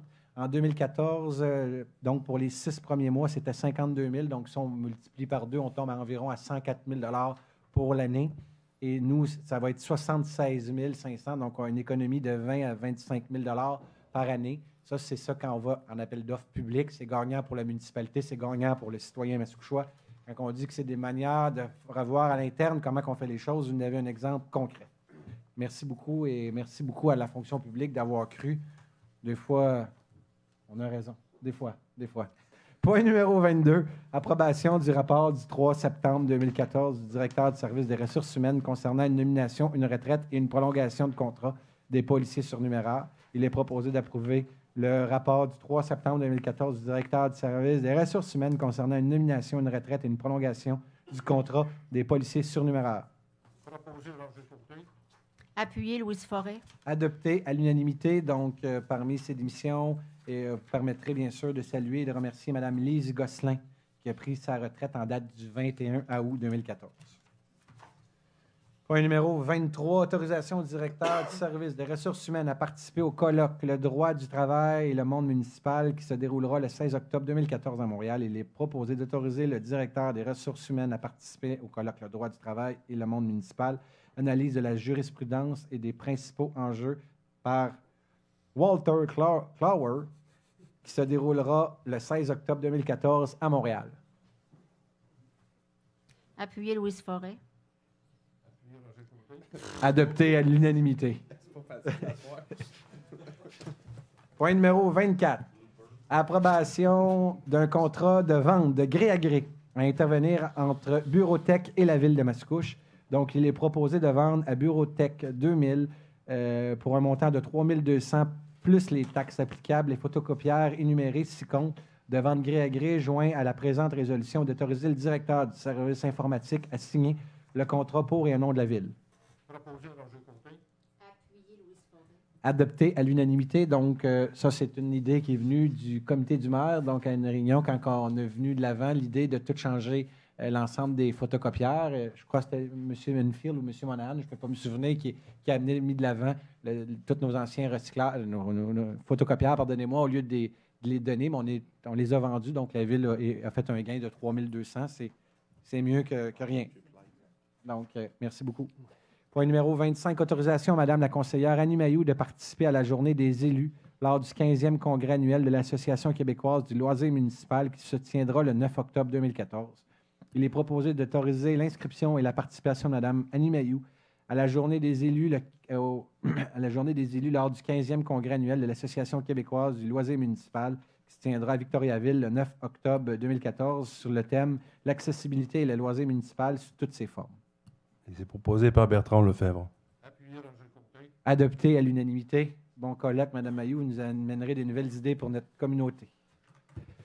Point numéro 26, dépôt de l'avis donné au greffier par un membre du Conseil concernant un changement significatif apporté au renseignement contenu dans sa déclaration d'intérêt pécuniaire.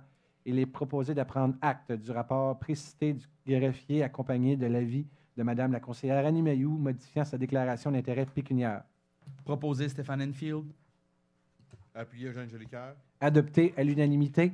Donc, pour les citoyens qui sont ici, les citoyens à la maison, c'est que Mme Mayou, donc je vais vous lire la lettre, ça va être plus clair. Donc, par la présente, je, Annie Mayou, conseillère municipale à la ville de Mascouche, ayant résidence au 2604 Rousseau, désire apporter les modifications suivantes à ma déclaration d'intérêt pécuniaire. J'aurai par le billet de rémunération en mon nom pour la troupe professionnelle de ma fille, Laurence Bellan, des intérêts dans les organisations suivantes, et ça pour une période d'1 an. Donc, les ateliers artistiques côte à côte et la maison à CAC. La raison du pourquoi, c'est que la fille de Mme Mayou est mineure. La fille de Mme Mayou participe activement dans son activité, son passe-temps, et elle se promène à travers le Québec pour présenter des pièces. Donc, pour pouvoir, donc elle le fait de façon professionnelle, donc une théâtre professionnelle. Donc, à cet égard-là, vu que la ville, des fois, on peut être commanditaire, puis ce n'est pas des gros montants, on s'entend, mais pour une façon transparente et honnête, elle a décidé de le rendre avec avis, bien sûr, du greffier. Donc, on le fait très, très publiquement et honnêtement. Point numéro 27. Et ça, les 3 prochains, des points importants pour la ville de Mascouche. Donc, création du comité consultatif sur le noyau villageois. Il est proposé de créer le comité consultatif du noyau villageois, de nommer les personnes suivantes membres de ce comité. Monsieur le maire Guillaume Tremblay étant président. Monsieur Eugène Jolicoeur, conseiller. Monsieur Bertrand Lefebvre, Monsieur Gabriel Michaud à titre de président du comité culture. Monsieur Lefebvre à titre du président du comité circulation. Monsieur Roger Côté, parce que c'est un citoyen du quartier qui va être touché. Monsieur Sylvain Chevrier, directeur de l'aménagement du territoire. Madame Chantal Filion, directrice du service de la culture. Monsieur André Labonne, analyste en circulation. Monsieur Jean-Pierre Boudreau, parce que ça va toucher, bien sûr, à la caserne de pompiers de Mascouche. Un représentant de la SODAM. Un représentant de la Chambre de commerce de Mascouche. Un citoyen, monsieur Marc-Antoine Langlois. Je ne sais pas s'il est présent ce soir. Marc-Antoine, peut-être qu'il était présent. Donc, un citoyen qui étudie en urbanisme, qui veut participer activement, puis il m'a téléphoné, qui voulait s'impliquer. Donc, on implique des citoyens. Ainsi que M. Jacques Gariepi, qui va représenter les commerçants du secteur. Donc, ça me prendrait une proposition. Proposé Eugène Jolicoeur. Appuyé Louise Forêt. Adopté à l'unanimité. Les orientations de ce comité, c'est bien sûr tout notre noyau villageois. Vous vous souviendrez, on avait des grands projets pour ce secteur-là. Et pour nous, c'est important de le mettre de l'avant. De un, pour régler les problèmes de circulation. Voilà pourquoi que M. Lefebvre va jouer un rôle important à cet égard-là. Et pour notre noyau villageois, avoir des petites terrasses, avoir des petits restaurants dans notre noyau. C'est créer notre ville d'à côté que j'aime bien souvent nommer, mais là, on va l'avoir chez nous, on va s'encourager localement. Donc, à cet égard-là, je pense qu'il va y avoir un travail énorme qui va être fait par la fonction publique, par le politique, mais aussi par le citoyen. Donc, les citoyens vont s'impliquer à cet égard-là. Et c'est un comité pas tabletté, ça va être un comité qui va arriver avec des résultats, parce que c'est le maire qui le préside. Les autres ici, ça ne sera pas des comités tablettés, parce que vous allez, je le sais, c'est des comités qu'on a donnés, c'est des grands comités. Mais je peux vous le dire que celui-là, je le prends à cœur. C'est une orientation qui est importante pour nous, donc c'est pour ça que je le préside. Les autres ici, je suis certain que les présidents, ce n'est pas des orientations pour tabletter des comités, loin de là. Merci, M. le maire. Merci. Nomination des membres du comité de planification pour les services d'alimentation en eau. Donc, de modifier la composition de ce comité en nommant les personnes suivantes, donc qui va être bien présidé par M. Gabriel Michaud, qui va avoir la conseillère Annie Mayou, Don Monahan, Eugène Jolicoeur, qui sont 4 conseillers qui ont des problèmes avec l'eau dans leur quartier. De nommer, monsieur, l'orientation est claire, le maire n'est pas là, mais le directeur général va être présent sur ce comité-là, monsieur Claude Perrotte, madame Isabella Cellini, la directrice générale adjointe qui connaît très bien notre territoire, monsieur Sylvain Chevrier, qui va faire partie des 2 comités, donc vous, monsieur Chevrier, vous allez vous promener, monsieur Pascal Dubé, notre chef en urbanisme, monsieur Sylvain Rassette, notre ingénieur à l'intérieur des murs de l'Hôtel de Ville, madame Sylviane Dufolco, qui va représenter le cabinet du maire, et bien sûr de décréter que le comité sera maître de sa procédure. Proposé Stéphane Enfield.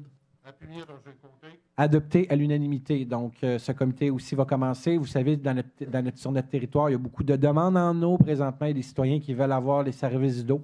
Donc, comme ville, j'ai mandaté M. Michaud de se mettre au-dessus de la mêlée, de regarder l'ensemble du territoire avec, bien sûr, les 3 conseillers qui sont touchés. Pardonnez-moi. Vous lui direz bonjour. Donc, pour s'assurer, bien sûr, que l'orientation est faite, puis d'être au-dessus de la mêlée pour voir l'ensemble du territoire. Donc, c'est le mandat que j'ai donné à monsieur.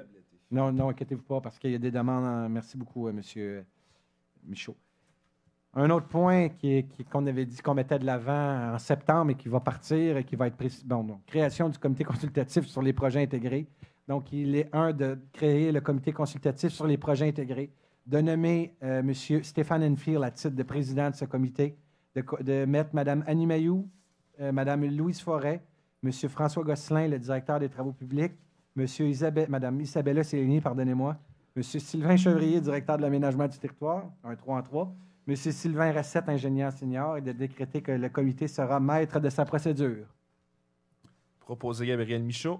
Et appuyé par Bertrand Lefebvre. Adopté à l'unanimité. Donc, à cet égard-là, on invite, puis là, je le sais qu'il y a beaucoup de conseillers qui reçoivent des appels à cet égard.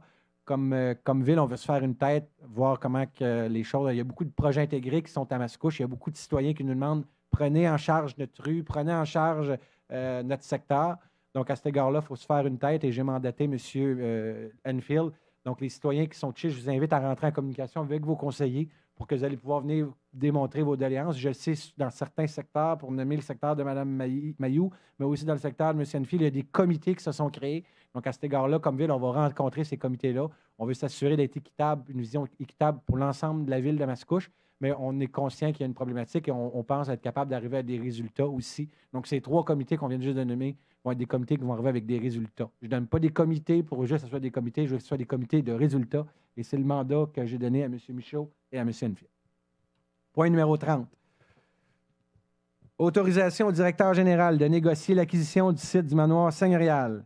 Il est proposé d'autoriser le directeur général à négocier pour et au nom de la ville de Mascouche les termes et conditions de l'acquisition du site du manoir seigneurial, le tout sujet à l'approbation du conseil municipal, et cette résolution est unanime. Donc, je ne commenterai pas davantage parce qu'il y a présentement des négociations, mais monsieur le directeur, on vous fait confiance, comme pour plusieurs d'autres projets. Merci beaucoup. Et pour nous, c'est important, je vous l'ai dit, comme ville, on se développe de la richesse, et là, comme ville, on va la dépenser, cette richesse-là, pour l'ensemble de notre collectivité.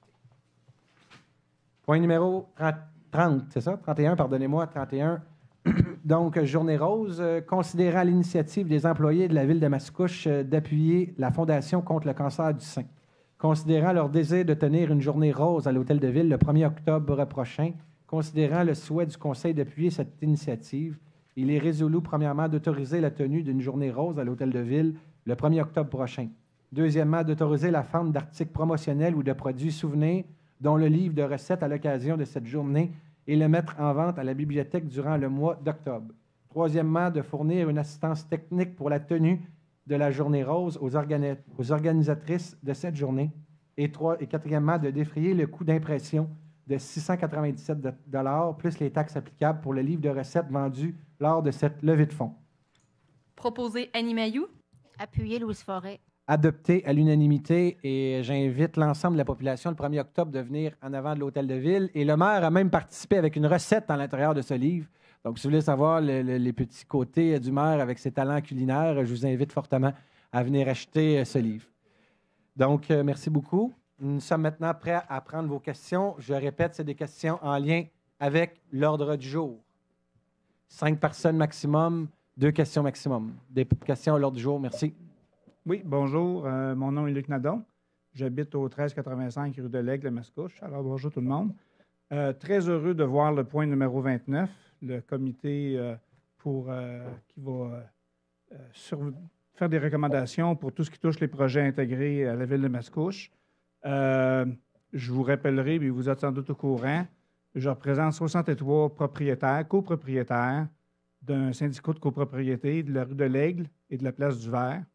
C'est un montant substantiel en taxes qu'on paye à toutes les années, au-delà de 350 000 $.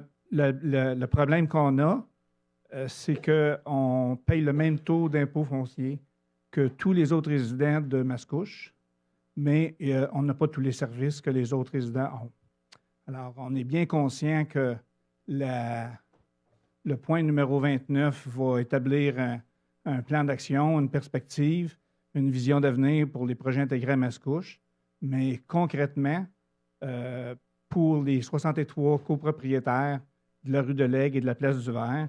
Est-ce qu'il y a des mesures concrètes qui peuvent être mises en place pour alléger l'inéquité foncière dont on est l'objet depuis 2008? Écoutez, l'objectif du comité, et je vous le répète, ce n'est pas un comité qui va commencer à siéger dans 6 mois. C'est un comité qu'on va avoir avec des résultats. Et tout ce que vous nous mentionnez aujourd'hui même, M. Enfield le prend en note. Je pense Mme Mayou et moi-même, lorsque j'étais passé chez vous, je m'en souviens très bien. Oui. Mais je veux juste, puis je pense que je vous l'ai déjà dit, puis je veux juste le répéter, il y a vous. Mais dans Mascouche, vous n'êtes pas le seul projet intégré. Il y en a en quantité industrielle. L'orientation de la ville, c'est dans l'avenir de ne plus avoir de projet intégré. Pourquoi? Parce que ça crée des problématiques comme vous nous soulevez aujourd'hui. Donc, les orientations du passé, moi, je ne peux pas faire différemment ce qui s'est fait dans le passé. Je ne voudrais pas repartir le dossier où vous demeurez présentement. Je pense qu'il y a eu assez des médias nationaux qui s'en sont occupés. Cependant, maintenant, comme ville, je pense que c'est important de regarder vers l'avant. Nous, on n'en veut plus de projet comme celui-là, mais pour régler votre problématique, vous viendrez stipuler. Et à votre première rencontre, peut-être même regarder avec votre conseillère qui est sur est-ce que tu es sur ce comité-là, mais aussi avec M. Enfield, pardonnez-moi, Maître Enfield. Donc, juste assurer puis regarder qu'est-ce qu'on peut faire le plus rapidement possible pour régler vos doléances. Je ne peux pas vous dire aujourd'hui ce qu'on peut faire, mais je suis sûr qu'on est capable d'arriver puis de regarder les services qu'on peut vous donner versus qu'est-ce que vous payez. Ça, je pense qu'à quelque part, l'ensemble de la population mascouche peut dire que c'est un non-sens. Mais ça va être, je vais attendre d'avoir le dossier dans son ensemble au lieu d'y aller cas par cas. Merci. Est-ce que je peux signifier à M. Enfield notre intérêt à participer au comité consultatif? Je peux vous dire qu'on l'entend aujourd'hui. On est un petit conseil d'administration de 3 personnes. Ce que je vous demanderais, sincèrement, je pense que j'ai Mme Karine qui est ici. Voyons, je les nomme par prénom. Mme Dupéré qui est ici, pardonnez-moi. Donc, vous pourrez peut-être demander à Mme Dupéré de prendre un rendez-vous, peut-être appeler Maître Enfield aussi à cet égard-là pour qu'il puisse, bien sûr, prendre un rendez-vous. Mais notre comité, l'objectif, c'est de rencontrer tous les gens qui sont... Je vous donne un exemple. J'ai un autre projet intégré qui nous ont appelé, puis qui m'ont appelé, qui demandé qu'ils voulaient qu'on fasse un travail à ce sens-là. Puis là, aujourd'hui, ils veulent le rester intégré. Donc, au moins, mais ceux qui veulent nous rencontrer comme vous, qu'on puisse regarder, on va le faire, puis on va évaluer la chose avec plaisir. Merci beaucoup. Merci beaucoup, puis merci d'être content de notre ouverture. Merci. Malgré tout ce qui se passe, on essaie de se garder connecté à notre population. Je suis content de savoir qu'on l'est. Merci. Apprécié, merci. André Gingras, 1470 de l'Aigle. Moi aussi, je suis content que vous ayez décidé de faire un comité consultatif sur les projets intégrés. Mais ce que je comprends ça pas... ne sera pas seulement un comité consultatif, ça va être un comité de résultats. Mais on n'a pas le choix comme ville de pris un comité consultatif parce que comme municipalité, c'est le conseil ici qui vote. C'est pour ça qu'on appelle ça un comité consultatif, mais je le répète, c'est un comité de résultats. D'accord. Par contre, ce que je ne comprends pas, c'est pourquoi il n'y a pas aucun citoyen qui a été nommé sur le comité afin... Je pense que les citoyens, certains citoyens qui sont concernés. Savez-vous pourquoi je vais les premiers concernés? Mais je vais vous répondre bien honnêtement. On a évalué la chose comme conseil de ville. Si on mettait des citoyens, par exemple, je vous donne un exemple, je vous mettais vous sur ce comité-là, on aurait une vision comme citoyen peut-être trop sur votre secteur. Nous, comme ville, on va rencontrer parce qu'il y a tous des comités dans tous ces secteurs-là. Donc, nous, comme eux, on va tous les rencontrer. Ceux qui veulent nous rencontrer, ils vont venir nous rencontrer. On va pouvoir voir la chose dans son ensemble. Puis même si ça pourrait être intéressant, ce qui pourrait être intéressant, c'est de dire qu'on va vous rencontrer une fois, puis avant de le déposer, le rapport final, on pourra même vous rencontrer. Mais on ne veut pas que ça soit du cas par cas, puis on veut pas... Puis dans d'autres comités, je vous le dis, là, j'ai déjà siégé des comités. Par exemple, il y avait l'association de hockey sur l'association de loisirs. Bien, on parlait juste de hockey. Puis nous, on ne veut pas juste parler de la rue de l'Aigle, on veut parler de l'ensemble du territoire de la ville de Mascouche. Je pense que ça fait 3 fois que je dis ensemble. Je pense que vous avez compris notre orientation. Oui, oui. Merci. D'accord. Hein? Oui. Puis monsieur... Juste parce que M. Michaud dit, la même chose pour l'eau. Si j'avais juste des citoyens de la rue supérieure qui n'ont pas d'eau, on parlerait toujours des citoyens de la rue supérieure qui n'ont pas d'eau. Nous, ce qu'on veut, c'est de voir la chose dans son ensemble, avoir une vision globale du territoire avec nos fonctionnaires pour s'assurer, bien sûr, de répondre à l'ensemble des objectifs. Donc, vous me dites qu'on pourrait avoir des consultations avec certains citoyens. Oui, on veut. Non, c'est sûr. C'est sûr. OK. C'est clair. Parfait. Ça répond à ma question. Je suis bien content de ça. Merci. Concernant le point numéro 3, on parle de réduire les émissions de gaz à effet de serre. Alors, serait-il possible pour la Ville de penser à commencer à synchroniser les feux de circulation à Mascouche? Vous allez me dire qu'il n'y en a pas tellement, mais ça serait déjà un bon début parce qu'il y a des rues, comme je peux vous donner un exemple, le chemin des Anglais, il y a 4 lumières rouges avant d'arriver à 640, ben, je les pogne tout le temps à 4 rouges ou à peu près. Tu pars, aussitôt que tu arrives à l'autre, à tombe rouge, tu arrives à l'autre, à tombe rouge, tu arrives à l'autre, à tombe rouge. C'est complètement ridicule, ça. Un auto consomme 4, 5, 6 fois plus d'essence et pollue 4, 5, 6 fois plus au démarrage. Alors, Parfait. pourquoi est-ce qu'on ne synchronise pas les feux de circulation de manière à empêcher les gaz à effet de serre? S'ils sont mal synchronisés, on va mettre quelqu'un, on va s'assurer que ça C'est soit pas comme mal synchronisé. C'est synchronisé pour qu'on les prenne toutes rouges. là. Parfait. Ça a l'air d'être clair, mais on va essayer de rendre ça plus clair pour nos citoyens. Merci. Merci beaucoup. Pierre Chettini, 1306, Saint-Gros. Première question, M. le maire. Je voulais savoir qu'est-ce qui se passe avec la carte des citoyens. On a eu une réunion, mais ça fait 10 mois. Monsieur Chantigny, ce n'est pas une question à l'ordre du jour. Je suis obligé d'aller avec des questions à l'ordre du jour. C'est notre règlement de régie interne. Cependant, viendrez me voir après, je vais vous répondre. OK. L'autre question. C'est toujours à l'ordre du jour, hein? Oui, oui. OK. Donc, concernant les comités. Oui. Je vois que ça va faire plaisir peut-être à une couple de conseillers. Il y a bien des comités dans votre ville. Les conseillers sont ça a l'air qu'à Mascouche sont bien occupés. Je sais qu'il y avait des comités où il y avait des conseillers, tout dépendant des comités qu'il y avait, qui étaient, comme on dit, qui avaient des ressources de revenus de plus. Quand ils étaient dans des comités comme le REM, ces choses-là, il y a des conseillers qui avaient une somme. Oui. Je voulais savoir, vous aviez, à un moment donné, dit que les salaires des conseillers étaient gelés pour 4 ans, mais que ça, vous étiez pour y voir, mais que la première année, il n'y aurait aucun conseiller qui était pour être dans des comités, qui était pour être payé. Moi, je peux vous dire que tous les comités que j'ai à l'interne de l'hôtel de ville, donc les comités de loisirs, comités c'est ça, moi, je parle CCU, des comités à l'extérieur. Puis je peux vous dire que dans plusieurs villes au Québec, faites des recherches, les comités sont rémunérés. Nous, comme ville, à part les comités extérieurs, là, tantôt vous avez nommé un, puis je vais le faire de façon honnête, au niveau de la RAIM, au niveau de la... Ça, c'est des comités de la RACTUM, au niveau de la MRC. Puis ça, c'est public, là, un conseiller, le maire. Moi, comme préfet adjoint, je reçois un autre salaire qui est très minime. Là, vous regarderez, je ne regarde même pas ça. Moi, là, je me souviens pas. Mais tout ça pour vous dire que ces comités-là, la loi, c'est des régies. Donc, la loi, il y a une réglementation. Cependant, pour l'ensemble des comités que les conseillers, ça, merci beaucoup de me le poser parce que je les remercie. C'est des comités, ils ne recevront pas aucune rémunération à cet égard-là pour siéger sur ces comités-là. Et la rémunération a été gelée. Je peux vous le dire, dans un débat comme le nôtre qu'on vit présentement, vous avez vu le projet de loi numéro 3. Moi, comme maire, je suis conscient, content d'avoir faire face avec une équipe qui ont gelé leur salaire pour les 4 prochaines années, en date de 2013. Donc, il n'y a eu aucune augmentation au coût de la vie. Donc, je pense, comme conseil, c'est minime soit-il. Bien, comme maire, je peux vous dire que c'est pas trop minime, là, mais je me suis rallié à l'ensemble de l'équipe, mais il n'y a pas d'augmentation pour les 4 prochaines années. Parfait, merci. Merci. Dominique Benoît, 932 sur la rue Charny. C'est concernant le point, il y en a plusieurs, là, tous ceux qui sont le règlement 1103. En fait, je ne sais pas si vous allez pouvoir me répondre, vous me le direz. J'ai une question. Je sais que ce règlement-là est un projet de changement, là, de 1103-31. Il y a bien des... Oui. Bon. En fait, ma question concerne précisément les logements accessoires, en fait, pour les maisons intergénérationnelles. Oui.